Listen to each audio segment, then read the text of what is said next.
we have our New York strip, or our sirloin strip steak, and we're going to go ahead and trim it up, okay? And if you can see, there's quite a bit of fat on it, and what we like to call that, that's what we call is our fat cap, okay? And there's different ways that you can go about doing this, but we're just going to go ahead and start to go ahead and trim it up.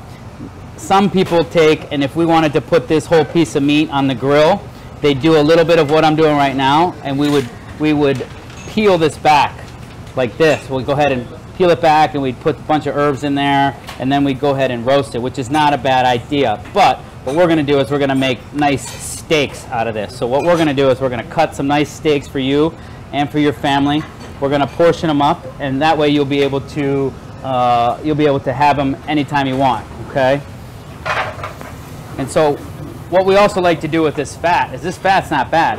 We like to take this fat and put it into a nice pan and go ahead and slowly cook it and render it down. So by rendering it down, we slowly render out all that fat, and we'll use that fat later, okay? So if you can see, now we don't want to go ahead and take out all the fat, because fat is flavor, so we want to leave a little bit on, and it's really kind of dependent upon what your family likes and their preference. We're going to clean pretty much most of it up, okay? And then we got our sinew. Okay. All right, so we're almost there.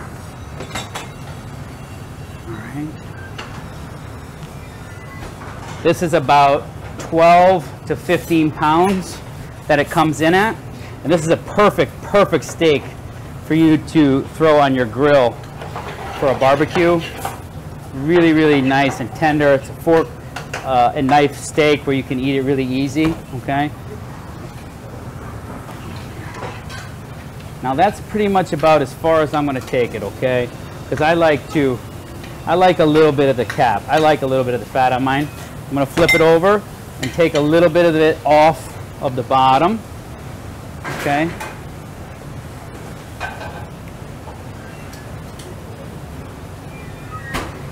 Not too much, but a little bit off. All right. Now, depending on what your family likes, if they don't want any fat at all, you can take and trim it completely down so that the whole piece of meat looks just like that, which is fine.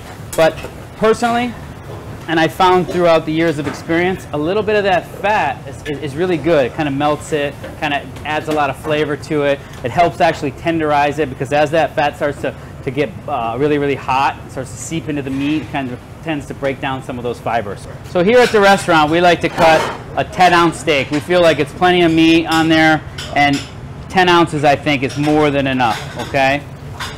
You can see it's nice marbling in it, not too much fat. This is a nice steak, okay? We're gonna go ahead and put it on the scale, and if you can see that, boom, 10 ounces on the dot, okay?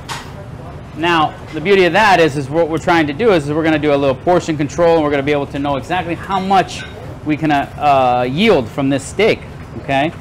Notice how I put that piece of steak back. I put it back so that I can have a little bit of an estimate on how much size-wise I want to cut. See, this is about an inch. This is about an inch, so that way it kind of helps me when I go ahead and cut it to kind of keep it 10 ounces. It's a little secret, a little way to help me keep and make sure that I cut all my steaks the same size. If for whatever reason I cut it way too big and it was 12 ounces or 15 ounces, what I would like to do is I would take and I would trim off some of those odds and end pieces, and we can go ahead and put those in a pasta dish, or we can ground those for our burger meat, and so we're never really wasting anything. The idea is to have a great steak, have nice portion and cost control, and not create any waste. So there we go.